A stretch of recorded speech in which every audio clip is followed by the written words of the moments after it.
Assalamualaikum warahmatullahi wabarakatuh.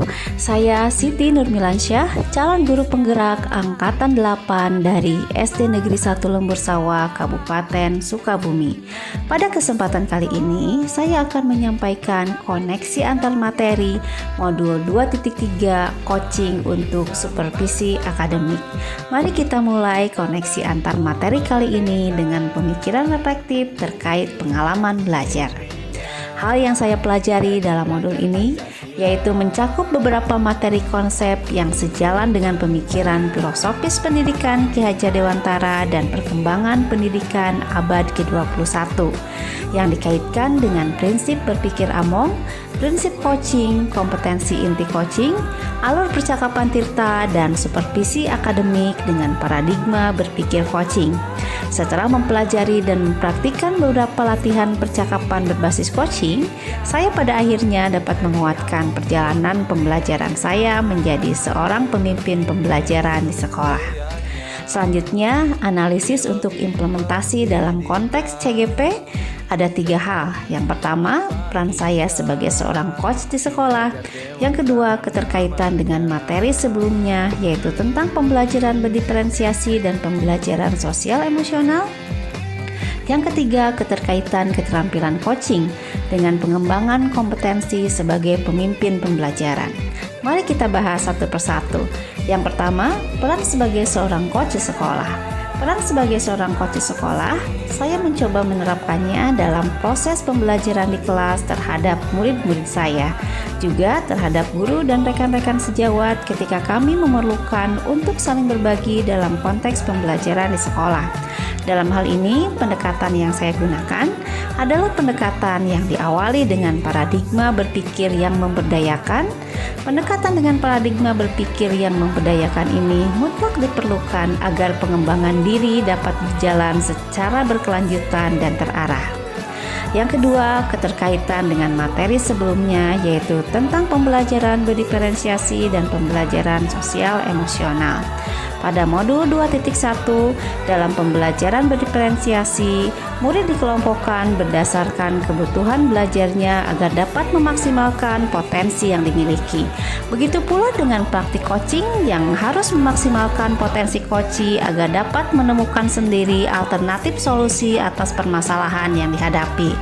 Kemudian, pada modul 2.2, dalam pembelajaran sosial emosional, terdapat teknik SOP dan mindfulness yang dilakukan untuk membuat suasana menjadi lebih tenang dan fokus. Ketika melakukan coaching, prinsip yang sama digunakan pula untuk mewujudkan kehadiran penuh dan fokus sehingga proses coaching dapat berjalan lancar dan tujuannya dapat tercapai. Kemudian, keterkaitan keterampilan coaching dengan pengembangan kompetensi sebagai pemimpin pembelajaran.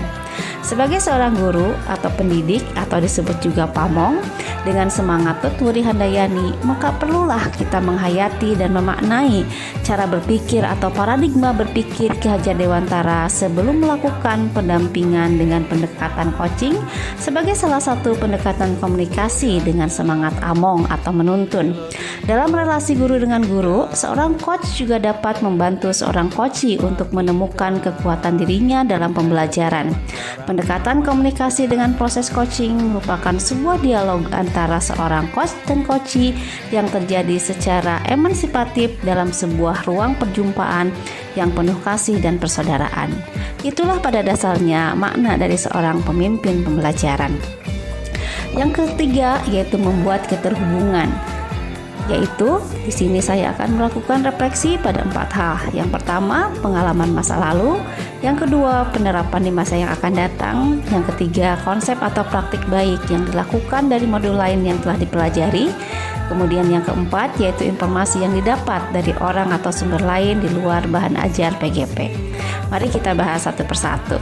Pada refleksi pengalaman di masa lalu, saya pernah memiliki pengalaman terkait supervisi, yaitu ketika kepala sekolah dan pengawas melakukan supervisi kelas.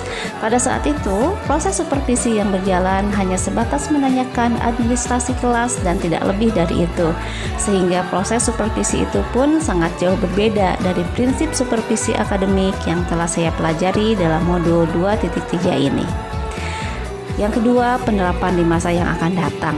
Di masa yang akan datang, tentunya supervisi yang dilakukan haruslah sesuai dengan prinsip coaching, yaitu kemitraan, proses kreatif, serta memaksimalkan potensi, sehingga hasil dari supervisi tersebut adalah perubahan ke arah yang lebih baik. Tentunya ketika saya memiliki kesempatan untuk melakukan supervisi, saya akan melakukan prinsip-prinsip tersebut. Kemudian, konsep atau praktik baik yang dilakukan dari modul lain yang telah dipelajari yaitu yang pertama, penerapan pembelajaran berdiferensiasi pada modul 2.1, guru memaksimalkan potensi setiap individu murid, yang mana hal ini sesuai dengan prinsip coaching. Yang kedua, pembelajaran sosial emosional pada modul 2.2, guru menerapkan mindfulness, yang mana ini juga sejalan dengan prinsip coaching. Refleksi yang terakhir yaitu informasi yang didapat dari orang atau sumber lain di luar bahan ajar PGP. Saya mendapatkan beberapa informasi mengenai proses supervisi akademik, yang mana bahwa proses supervisi akademik itu haruslah didasarkan pada niat untuk membimbing agar proses dan kualitas pembelajaran yang diberikan kepada peserta didik semakin baik dari waktu ke waktu. Hal ini tidak hanya sebatas mencari kesalahan semata, tetapi juga memberikan solusi positif. Oleh karena itu, dalam pelaksanaan supervisi akademik, terdapat dua paradigma yang menjadi landasan, yaitu paradigma pengembangan kompetensi yang berkelanjutan dan optimalisasi potensi setiap individu. Dalam interaksi keseharian di sekolah, kepala sekolah dan guru wajib menghidupi paradigma berpikir yang memberdayakan bagi setiap warga sekolah dan melihat kekuatan-kekuatan yang ada dalam komunitasnya. Demikian yang dapat saya sampaikan. Terima kasih. Wassalamualaikum warahmatullahi wabarakatuh. Salam guru penggerak.